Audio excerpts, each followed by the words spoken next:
All right. So the talk today is going to be about the benefits of adaptive sports. And I figured we kind of start off, this is my first grand rounds here, kind of a little introductory to adaptive sports included to this, and then kind of explain what we did in Michigan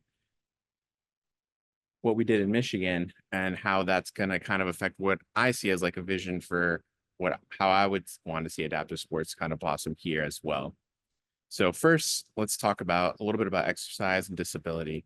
So this is ACSM, or American College of Sports Medicine guidelines as to, how much physical activity should you do to be considered a healthy amount. And these are, of course, the bare minimum amounts. So you got to at least do 150 minutes a week of moderate intensity exercise, and then also include 2 days of strength training on top of that. And if you're someone who doesn't really like moderate stuff, you're like, I don't got time for this, I need to do some high intensity.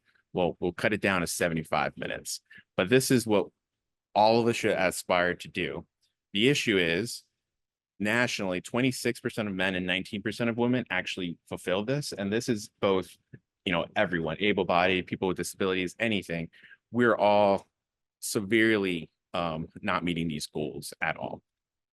So we obviously know that if you don't exercise, you're obviously going to get bad outcomes, right? Just in life in general. So how does adaptive sports kind of fall into this? Well, there's obviously a lot of benefits because if you're going to do adaptive sports, you're going to do some exercise involved with that, right? So we all know that exercise has a lot of benefits, from the physical standpoint, right? You're going to have better cardiovascular health.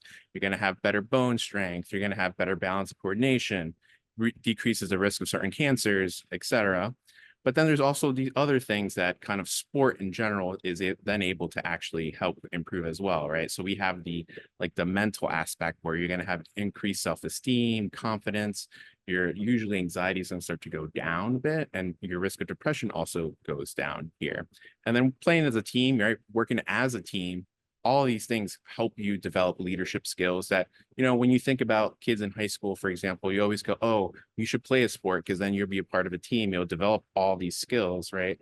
So if we're saying that able-bodied kids have this opportunity to develop all these skills, why not those who have disabilities, right? They deserve the same opportunities as able-bodied children and even as adults.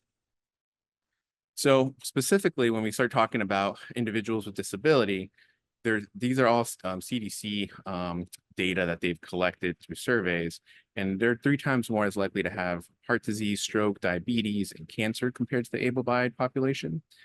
50% of adults with disabilities don't do any aerobic exercise in their leisure time. 82% of adults with disabilities would be more active if their physician actually talked about it. And then 44% of adults with disabilities receive physical activity recommendations from their doctor. So we, as providers, whether we're doctors, physical therapists, etc., we got to really start to push exercise as being very important. And it doesn't matter if it's adaptive sports per se, you can just do regular fitness stuff as well, right? But it's very important that we get out there and tell our patients that, hey, we should be active. It's going to be good for your overall health. So obviously, a lot of times, we all know this basic information that exercise equates to better outcomes, better health, etc. But for a lot of the people in power, right, money talks. And so someone actually decided to do an economic model to see, hey, what if people with disabilities did adaptive sports? Would they actually create more, have more job opportunities, etc. with that? And then how much money would they actually bring into the economy? So what they ended up finding, so that for every 100,000 working age wheelchair users started to play adaptive sports, at the very minimum, 4,000 of those would get a job thanks to playing adaptive sports. Or not, obviously, this is not a causation thing, but just something they've noticed in terms of those who were playing adaptive sports had more job opportunities compared to those who didn't. And then they noticed that if all these individuals were actually working, that would increase another 40 million into the economy, which is a big amount. And this study was back in 2016.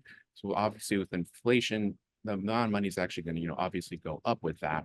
And this did not account any type of government assistance whatsoever. So you can imagine if you're able to make more money, you're not going to need as much of that. So that's actually going to help the economy even more as well. So there's a lot of benefit to having our patients be able to play sports, be active, etc. So, what is adaptive sports, right? We just kind of assume that adaptive sports is someone with a disability playing sport. And that's a very common, very general idea of that. But we can get more detailed into how we define adaptive sports. We can think of adaptive sports as just being the overall arching theme of someone with disability playing a sport. But you can then break it down into Special Olympics and Paralympics, and they both have different types of population that they try to recruit for those types of events. But there's also overlap in between them. So it's not a nice distinct two circles. So Special Olympics is usually going to be for individuals who have intellectual disabilities, while Paralympics is going to be more focused towards those who have more physical impairments. But like I said, having an intellectual disability does actually qualify you, because as you can see here, these are the 10 IOC eligible impairments. So you must have one of these impairments in order to be able to qualify to play in the Paralympics. And these are 10 just kind of general, but depending your sport, it also dictates, which impairment you have dictates which sport you can actually play in, right? So if you're going to be playing a sport that you're blindfolded because you can't see very well, right? You're going to obviously need a vision impairment to not use the blindfold, or you'll need the blindfold to actually be able to participate, etc. So I want to kind of give you an example of two different sports that we kind of did a lot of at Michigan, and kind of talk a little bit about classification as well. So normally when you have a person who wants to start playing more competitively, they need to be classified in order to actually be able to qualify to play on Paralympic level, national levels, etc.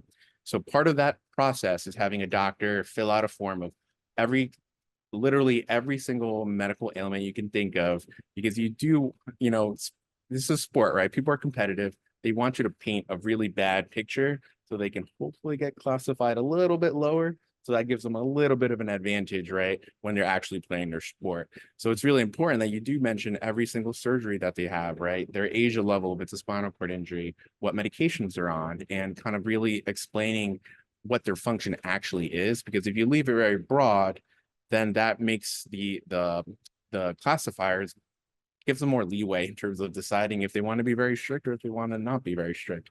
So it's really important that the doctor actually manages that correctly.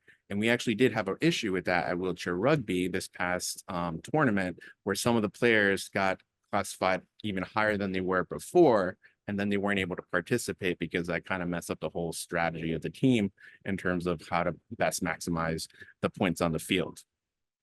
So these two sports here, we have wheelchair tennis. And so we're going to play them like side by side so you can kind of compare both of them.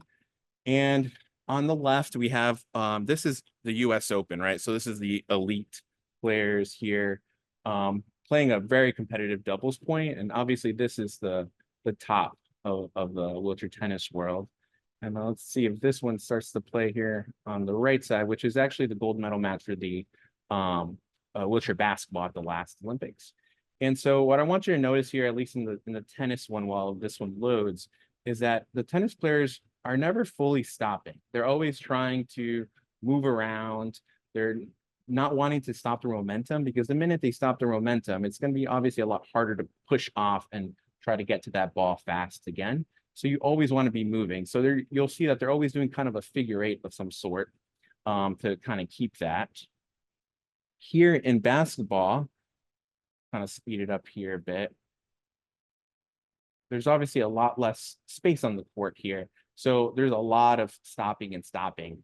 And I want to bring this up to you, and I want you to just remember this tidbit, that see how different the movements are in both of these sports. But we're going to talk a little bit about research later, and then you're going to see what ends up happening when a lot of researchers start to try to look into sport-specific stuff and what they end up doing. But as you can see here, like I said, there's a lot of stop and stopping for basketball. People are throwing picks, looking for cutting. Definitely, you can see that there's very different, everyone has different roles, and the way you're classified is going to be very different between these two sports and the strategy behind them. So for wheelchair tennis, it's actually very simple. You're either open, so you have a disability that impairs function in your upper extremities and one or both of them. I'm sorry, in your lower extremities. And then quad, which essentially is 3 limbs are affected here. So here on the left, this is my mentor, Dr. O.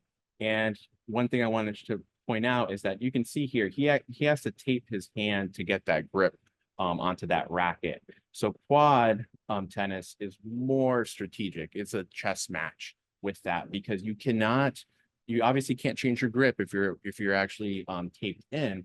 But because you can't change your grip, you have to focus on what do you want as a player? Do you want to maximize your strength, or do you want to play something in the middle? And how does that affect your game with that?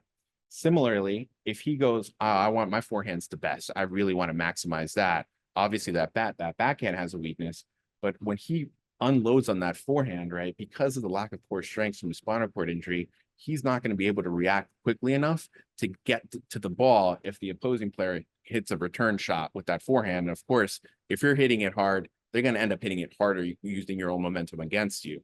So that's why quad tennis is very strategic in terms of how you want to play your shots. And you'll kind of notice that the points are a lot longer because they're waiting for their opportunity to strike, compared to open.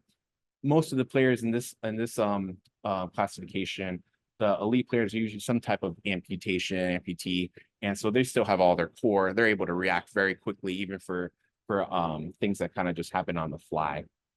But you can see here, there's a lot of discrepancy between, how do you fall between these? One controversy in the quad tennis world is that there used to be a wheelchair basketball player, Dylan Alcott. He was very mad because he didn't make the team, ended up getting very drunk, hurt his hand by cutting it with the beer bottle, and now he became a quad tennis player. But it was, when you see him play, he is not wrapping his hand with tape or anything. He is substantially faster than all the rest of the other quad players. So a lot of players are like, this is a very unfair advantage. And you can see that this is sort of allowed because you don't really have great classification rules in tennis of be like, okay, this is definitely one way or the other with that. Compare that to basketball, which is a point system. So you're only allowed 14 points on the court at one time. And depending on your function, dictates what you're classified as. So you can see that, yes, a 4.5 may have the least amount of impairment, but unless that person is an absolute superstar, he's gonna then essentially require that the rest of his teammates be much lower in terms of the classification scale so that they can fulfill that 14-point requirement.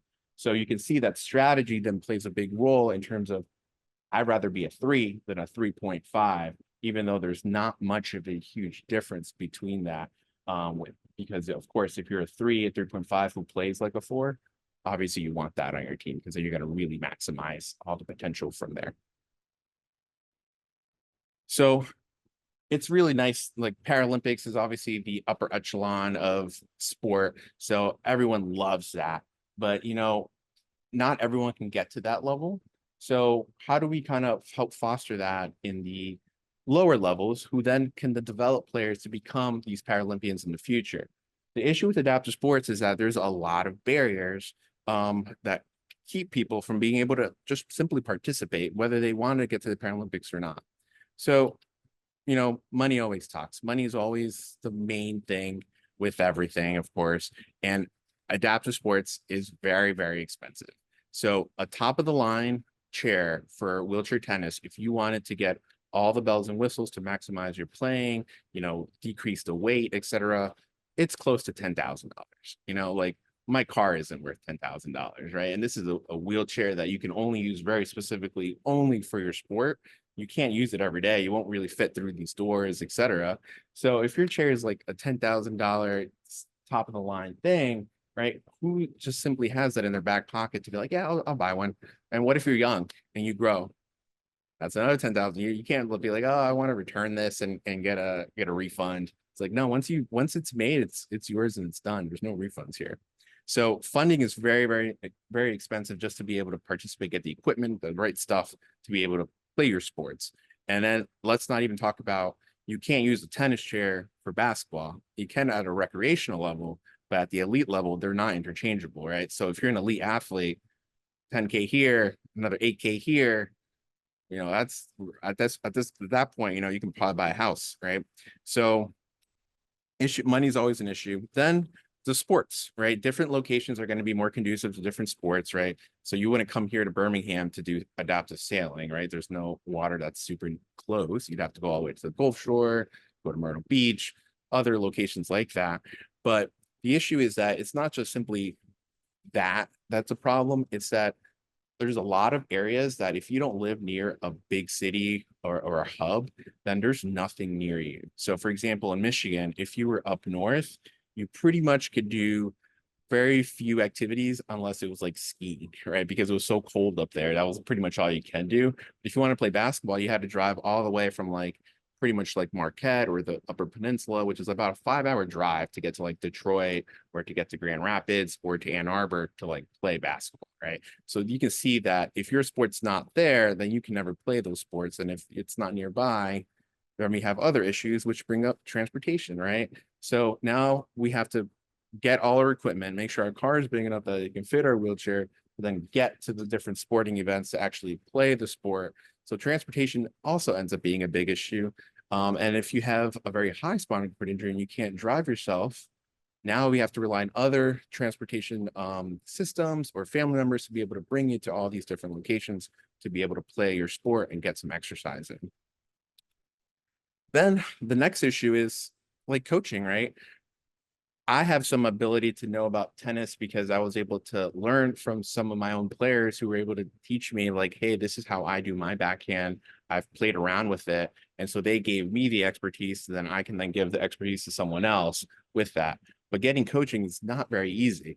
I mean, Michigan we got coached by the varsity tennis coach for men's tennis. And he's obviously very knowledgeable about tennis, but tennis and wheelchair tennis, though they have the same rules, there's different strategies. It's two different sports, just because they both are called tennis, you're going to play them a little bit differently with that. So even though he had some expertise, he was telling them to like switch their grips, but like not everyone can do that. So that was just not feasible. So having knowledgeable people around to actually give people the right advice so that they don't have to waste time trialing and error for every single little grip, right? It does make a big difference in terms of your development, because if you develop well and you're having fun because you're winning, right, you're going to stick with that. So that's always very important as well.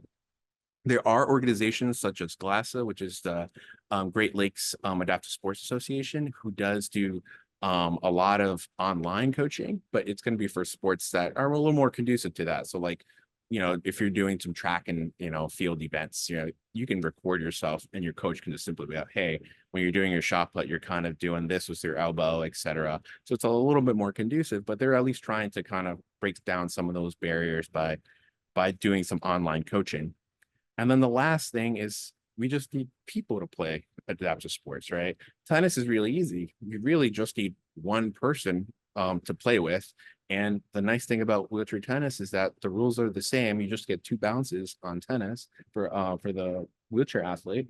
So you can just grab a friend, able-bodied, and be like, hey, let's go play some tennis, right? So that's really easy to do. But what about basketball, right? Now we need chairs. We need minimum 10 people if you want to get a full basketball game. If you want to break it down kind of like pickup style, we get 6, so 3-on-3. That's still a good amount of people in chairs you would need to be able to play that. So it's really hard in some locations to have that critical mass of people who want to play regularly and actually participate in these sports. So all these little things end up becoming big issues. And like I said, money is always the biggest issue. So what did we do in Michigan? So when we first started, Dr. O's goal was, I want to create an adaptive collegiate program, just like there was in Alabama. And so Dr. O's background was that he was an All-American triple jumper in Stanford, had a spinal cord injury when he was an ortho resident. And so he had no idea about adaptive sports throughout that whole trajectory through medicine. He was a 30-year ortho resident doing, surgeries on, during his ortho spine rotation, et cetera. So he knew about people who were developing disabilities, but he never knew, what happens afterwards. So once he actually had that happen to him, he was at Shirley Ryan for his rehab, or back then it was RIC. And that's when he first saw like, oh, there's adaptive sports. And he's like, this was a lot of fun. He's like, how did I not know about this? So his goal was like, why don't I create a program that's able to give athletes with disabilities the same opportunities I had as an able-bodied athlete at Stanford. So we started small with just pickup games, right? We just want to get the community involved, figure out how many people would be coming to these events regularly, etc. So back in the day, this was when I was at PGY2, and so I would be on call. We had a home call, so I would get out of the hospital, go to the gym, and then answer pages while in the middle of like playing basketball, and then kind of play with the pager in my pocket. And if something happened, it's like, oh, we got to rotate, and then we just kind of moved out. And it was like that for about a year. You know, COVID kind of hit with everything. So we went from slowly picking up to like twice a week, twice a month, to now everything's shut off.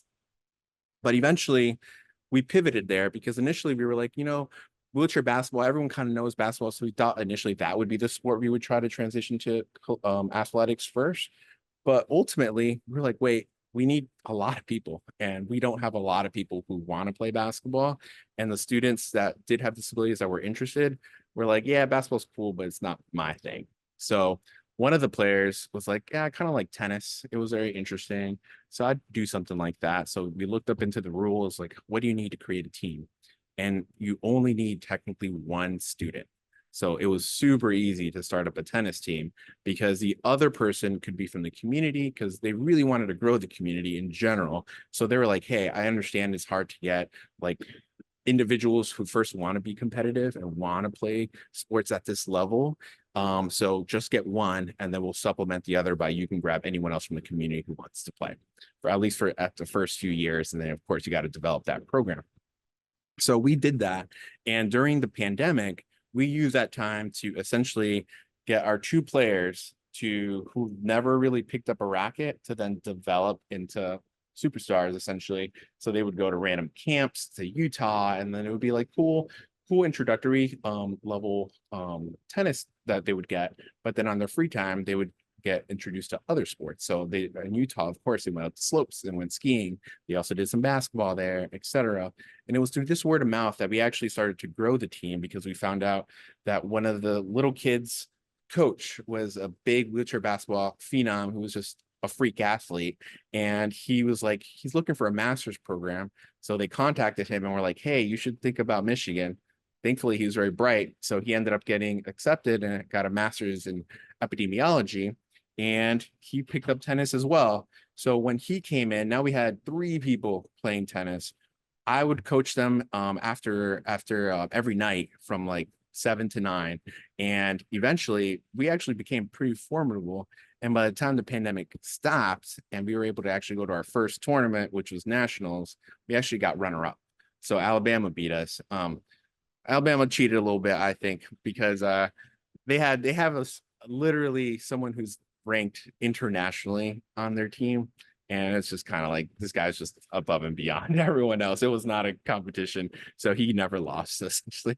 But yeah, it was a nice accomplishment because, of course, everyone put in a lot of effort to get to that point. And it was very nice to see that, hey, we got some funding. We used a little money we had wisely. We put in a lot of work, and it came into fruition with getting runner-ups. And then Fritzy here was a national champion at the quad level.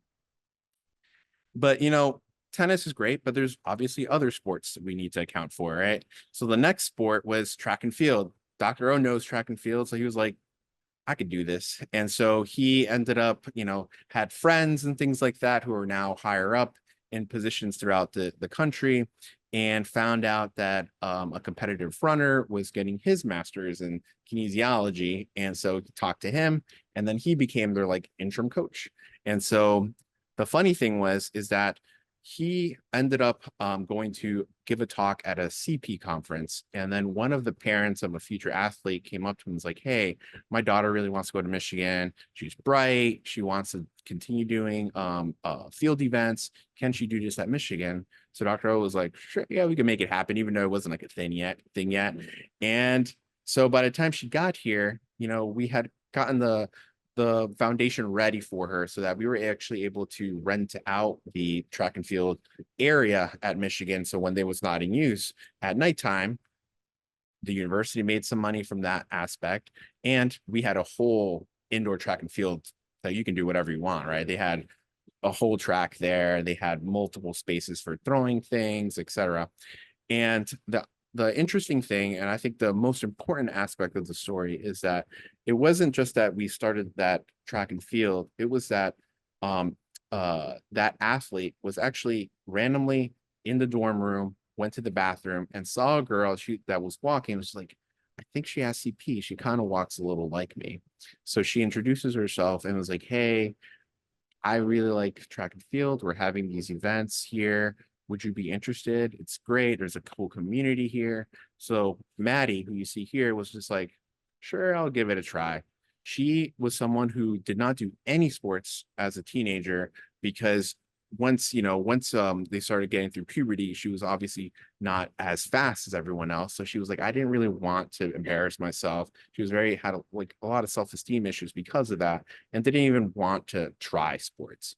But now that we had adaptive track and field, she was like, I'll try it, see if I like it. And now she got a national record in the junior levels for her classification. And this was just because of a random chance event that introduced her to the adaptive sports world. And now she's actually the one athlete who takes it the most seriously and has the best, possibility of actually going to the next level if she decides to do that.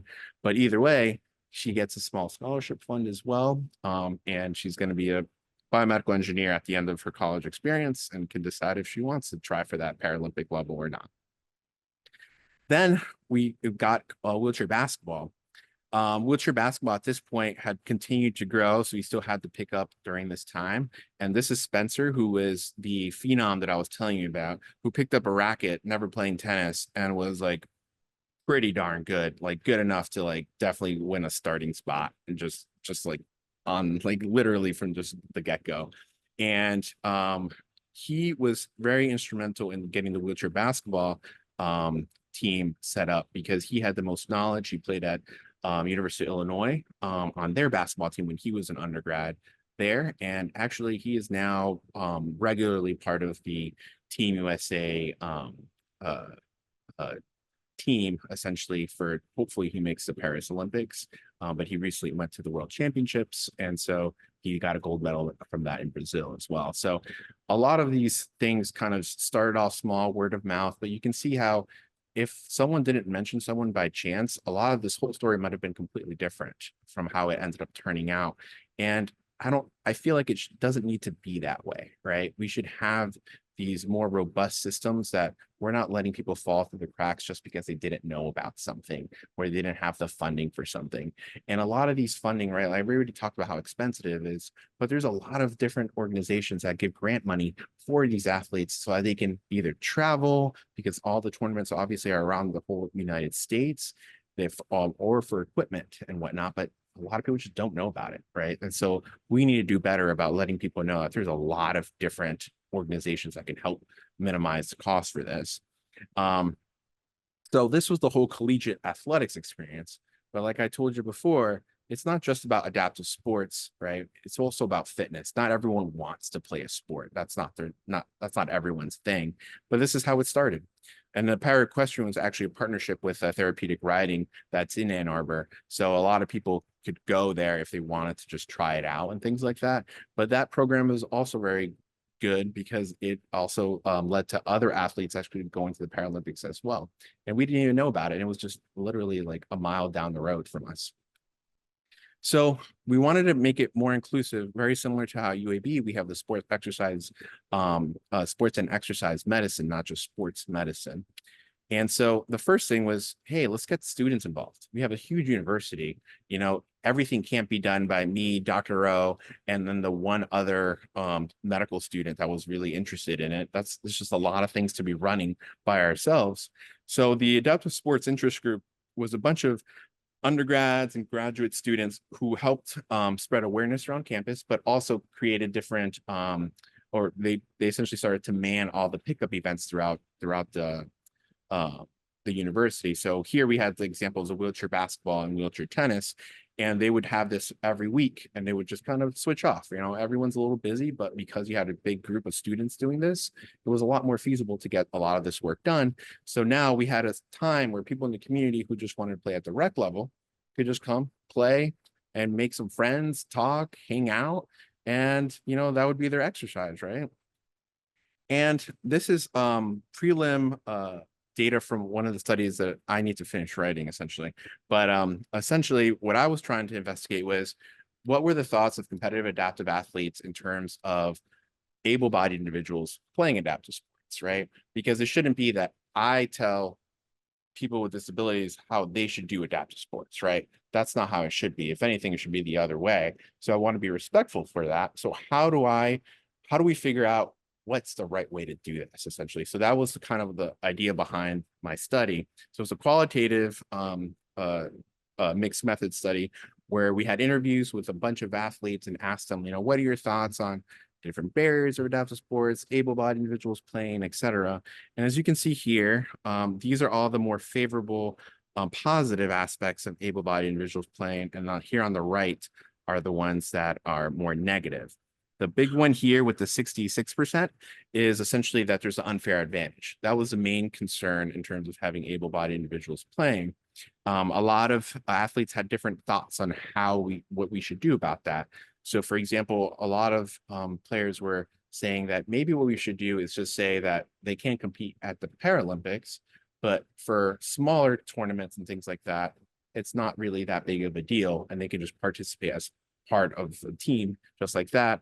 And of course, if you have an able-bodied player playing on your team, for basketball, for example, that's a 4.5. So they either need to actually be really good or they're going to be rocking the bench, essentially. So they still need to actually participate and actually try to get better as well. That's another on a sidebar.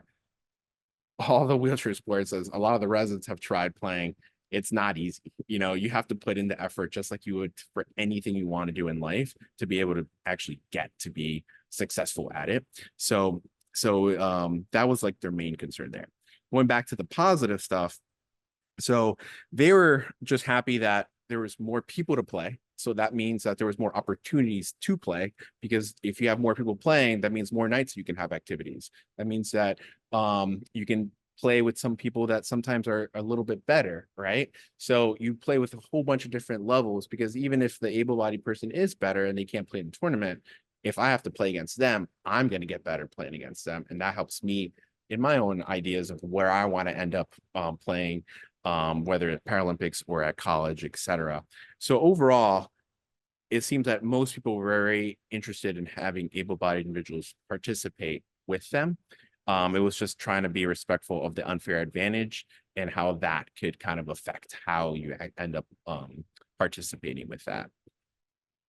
So then another way to start kind of adding more inclusion, was the Adaptive Sports and Inclusive Recreation Initiative. And this initiative was very, very interesting, because what their thoughts is introduce things for you when you're younger, so that it just becomes normalized, so that when you're older, you don't really think much of it. So they wanted to introduce adaptive sports to public school curriculum for students from the 4th to the 6th grade. And they would just rotate the different equipment and sports throughout the different school year and add it to part of their curriculum.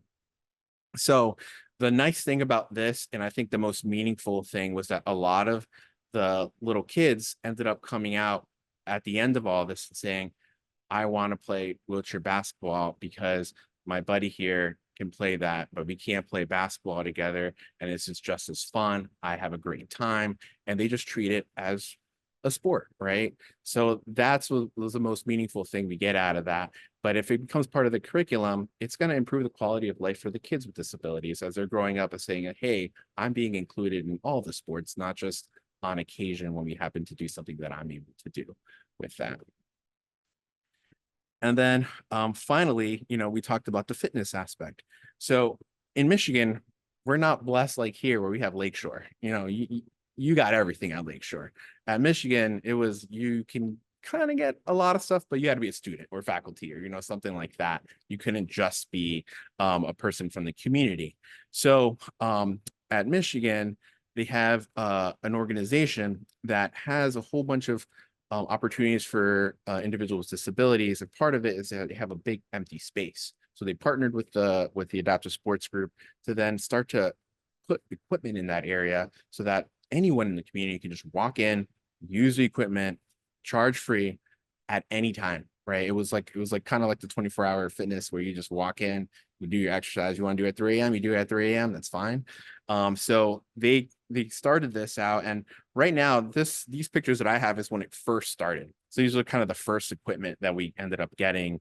And it's substantially different now, where there's too many machines. I think they need to start breaking down walls and opening things up at this point. But this allows anyone in the community to just walk in and do exercise whenever they want. It doesn't have to be like, oh, only adaptive athletes from 5 to 6 p.m. Right? It's no longer any restrictions with that. It's at your own time. And then the last thing, which is a side organization, was UMAs, which was more of a pediatric. They've kind of focused more on the pediatric population to just introduce the kids to different sports. So they would have like adaptive rock climbing events and adaptive kayaking and things like that, just so they got a little bit more exposure to different sports to pick out which ones they like the most and wanted to keep doing. So what is my vision for UAB? So the first thing, I think the most obvious thing, is that we already have something that works, right? We don't need to completely reinvent the wheel like we did in Michigan. We have Lakeshore. Lakeshore has the facilities. It has pretty much everything, right? So we know that they're going to be a partner with us for any possible initiatives we have in the future. And on top of that, if Lakeshore is now even getting even better with their new Sports Science Performance Center, which essentially is going to help individuals who want to kind of maximize their potential. They'll get testing done, like getting their VO2 max, body compositions, sport specific training, etc., to help maximize their potential. And you can do it as a team, as an individual. So now there's a whole new aspect of Lakeshore that's getting even more robust with that.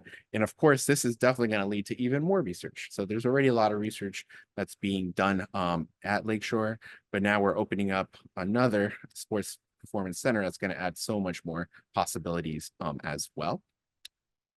And then things that I think that we can kind of help contribute to it would be a sports medicine clinic, which I know Dr. Colorado and the leadership there are trying to figure out, what would that look like? Do we want to have a clinic out there? Would they just be easier to come to our clinics, etc.? But that would be another thing that we could help maximize. And then sideline coverage. So right now, we found out that the sports group in charge of coverage is actually Andrews. So there's actually no real sports coverage there when you actually go to the tournaments. It's really just an athletic trainer there, just no doctor from Andrews that's actually there. But if someone were to get hurt, then they can just see them in clinic on that Monday, etc. But at the end of the day, in this population, we're more worried about acute things such as like AD. Not everyone knows what to do when someone is going into autonomic dysreflexia and stuff like that. And I'm pretty sure probably Andrews wouldn't know what to do about that. So these are the more pressing issues, right? A fracture we can take care of either immediately by going to the ED, or we can see him as well in clinic. That's not an issue. So I think UAB has a much better purview, as we have all the medical stuff and the orthopedic stuff. So we have way more to offer. So I think we can help do that. And on top of that, it'll help for resident education too, because then they'll be able to do some sports coverage as well. And then ultimately, right, I like to compete. I like collegiate athletics, right? And, I would definitely like to beat Michigan, beat Alabama, but, we need funding. So at Michigan, the way we got funding is that it was just, like I said, it's just all coincidence. Someone randomly met someone who said, hey, I know Dr. O who's doing this. And they happened to have a son who had recently passed away, who had a disability, and they happened to be very wealthy. And we're like, this is exactly the type of stuff we want to fund. And they started all the funding. And eventually, because of that, we became more successful. And as we became more successful, the university now has buy-in, where they're like, oh, you guys are actually good. Okay, we'll give you some money too, So it really helped kind of start everything. So funding is always the most important thing. So if we can get ourselves a wealthy donor, that'd be awesome. And then of course, we're part of a university as well, and everyone deserves the same opportunity. So there's different organizations as part of the student affairs that can help us achieve that. I emailed Rec Sports because I thought that would be like the smart first choice to ask, like, hey, what do you guys do? Because when I Googled UAB Adaptive Sports, ironically, a Rec Sports is the first hit. And then I found out that that was an old web page that was published that was never taken down. So it's not actually accurate. So I was like, okay, that's interesting. But they told me that the Disability Support Services actually rents out time from Rec Sports to do some wheelchair football and basketball. So there does seem to be some adaptive sports going on at the university level, but we need to figure out like what exactly is that. And then, of course, if we can get athletics to have some buy-in, give us a little bit of money, or even just donate some like shirts, gear, so that we look like a team, right? When you go out to a sporting event and everyone's rocking the same jersey, you feel part of something bigger. And I think it's really important, just a simple act of having a blazer, but we all have the same blazer. It's not like, oh, I have one shirt, you have a completely different shirt, and we're just like a ragtag group of people just playing, right? But when you're all together in uniform, you look a lot more official, you feel better. And then of course we got a partnership with Lakeshore. Looks like I was saying, starting the wheelchair tennis, right? We just need one athlete. We get one student who wants to play. We can easily, with Lakeshore's help, get more people in the community to be their second player so they can do the doubles for team competition, etc. So we got to leverage this partnership more once we're able to figure out how can we integrate, how could we be more robust in the university level. So kind of transitioning to like, what are our roles as physicians, therapists, etc.? What should we be doing? And I think for us, we should be introducing athletes or future athletes to adaptive sports, right? It's really easy just to kind of just talk about it. And one example is Lucy Schuker. She's a wheelchair tennis Paralympian from the Great Britain, and she had a spinal cord injury at 21 from a motorbike accident. And her story was that she didn't care for tennis when she was an able-bodied, but happened to like just fall in love when she was in rehab for this. And because she was like, I can do this. Like I can become great. She stated that because of that, she tried way harder in rehab to try to get better faster and get out of inpatient rehab as soon as possible so she can get back to playing tennis more competitively and learn more about it. So someone actually did a small study. This is a little older. This is in 2001, where they wanted to see like, hey, who introduced you to adaptive sports? So they had two groups. They have the active, which is on the left here, and then the inactive, and these are their pre-injury activity levels. And then on the y-axis, it's who introduced them to them and in what setting. So here, for example, that's a sport playing friend with a disability who introduced them to the sport at a sport club for individuals with disabilities, as an example. So you can see for the active rehab, we're not terrible, but we're also not great. And considering, that rehab is going to be the first time you're thrown into the world of disabilities, we could be doing a lot better in terms of being the first person to kind of just throw that nugget in their head, say, hey, there's a lot of things we can do. We can do adaptive sports. You like playing basketball before? Well, we got wheelchair basketball. You can just do other things, right? But we were waiting until they essentially got out of rehab, and then they happened to look for these opportunities on their own or thanks to friends with that. But another important point is that it's not just, active. Overall, active is pretty robust. We got a lot of double digits here from the participants, but for inactive, everyone does poorly. They're just like, oh, this person didn't want to exercise beforehand. I'm not even going to bring up exercise now or any adaptive sports. We just kind of go, oh, if they want to, they'll figure it out, type of thing. So we need to not just try, I know it's definitely a lot easier if someone's very interested in sports. You're more likely to talk to them about sports and exercise, etc. But we should be telling everyone about it, not just people we think would want to do it. So yeah, so we do a bad job now.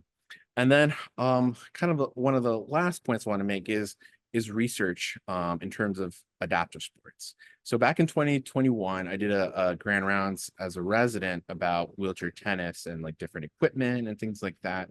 And the most interesting thing that I really took out of it was that there was only 57 articles on wheelchair tennis ever, and I want to point out that it's not wheelchair tennis like only. Most of the articles are going to be combinations, like I was telling you earlier, of like the wheelchair basketball. They'll be like, oh, we're going to see how well people move in a wheelchair, and then they'll grab wheelchair tennis athletes, rugby athletes, basketball, and then also like wheelchair hand cycling. And just like that's like completely different. The different ideas how you play those sports, different mechanics. Like, how are we really comparing that? And then of course the sample size are like 2 people per sport, right? So a lot of these studies were just, it's like, what do I really get out of it? Like, they usually tell you stuff you already knew. It's like, yeah, it's very different on how you move in basketball versus tennis versus a hand cycle. Like, yeah, I already knew that, but how would anyone use this information to actually improve how well they turn in the chair, etc.? You really couldn't. So when you search able-bodied tennis, you had 8,623. This was 2021. So I was like, all right, I wonder what it is now. We got 86 now for wheelchair tennis. And this are 86, like I said, it's not wheelchair tennis only. It's a hodgepodge of everything Paralympics wheelchair sports. And then for tennis, we have 10,000 now, right? And just to kind of show you in picture form, this is kind of what we've been seeing, right? So we haven't really done much research on sport specific type stuff. And so there's a lot of opportunities, right? If you wanted to be the wheelchair rugby guy, you can be the wheelchair rugby researcher, because there's not much out there, right? So this field has a lot of growth where we can continue to maximize performance for our athletes. And I definitely encourage everyone that if you're interested in these types of things, that you should look into that. So my last final thought is, what's the ultimate goal? So is it that UAB should become a world leader in adaptive sports? I don't think it should be necessarily our ultimate goal for this. I think if we do everything right, this will just happen organically. But this doesn't really need to be our goal. I think our most important goal is that remembering that adaptive sport is inclusive for everyone, and we need to give everyone the same opportunities that everyone has, whether you're in a chair, whether you're not, right? And one way to do that is through adaptive sports. I love these pictures here because, for example, here we have my mentor, spinal cord injury. This is our rec therapist that we have at University of Michigan. No disabilities. We have people here with an amputee, able-bodied, spinal cord injury, right? We're all playing sports together because we just want to spend time with one another, play sport, get some exercise, etc. But at the end of the day, it should be inclusive. It shouldn't be adaptive sport. It should just be sport. And one of the sports we play just happens to be wheelchair basketball, wheelchair tennis, etc. And we should all be able to do this and have fun with our friends. So thank you.